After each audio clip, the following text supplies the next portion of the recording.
Çdo grua që punon në kryeministri ka gjetur në tryezën e saj mëngjesin e 8 marsit një trëndafil me një kartolinë urimi të dërguar nga Edi Rama.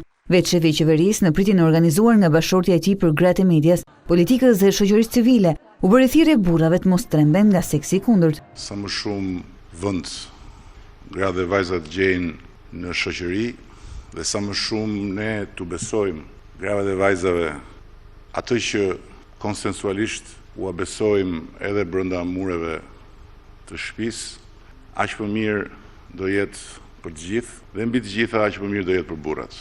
Nga lartësia e 198 centimetrave të mia, unë mund t'i siguroj të gjithë burrat se sa më pak frikë të kenë nga protagonizmi i grave, aq më sigurt dhe të mbrojtur do jenë. Rama ishte i vetmi mashkull në pritjen e organizuar për zonjat nga bashortja e tij, pritje ku për herë të parë ajo foli dhe për sulmet mediatike që bëhen në adresë së saj si figurë publike. Kam parë që shpesh na qëllon edhe ne grave me profil publik, ta gjejmë veten përballë një pasqyre ku imazhi jon zgaravitet. Kjo më lëndon padyshim, por mbi të gjitha më lëndon indiferenca e përgjithshme ndaj të vërtetës, të cilën ju, kush më shumë e kush më pak e keni provuar, në sensin e zbrasisë që krijon brenda vetes përballë një cënimi të padrejtë. Sepse të gjitha dhe të gjithë për fat të keq jemi gjithnjë dhe më të prirur të mos i marrim seriozisht cënimet që na bëhen përdit, masivisht në këtë mjedis ku shuplakat publike të akuzave, shpifjeve, fyreve janë bërë rutinë njësoj si klikimet.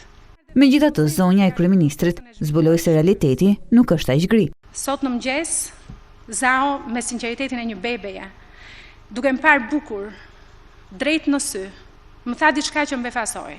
Mama Linda, ti je shumë e bukur.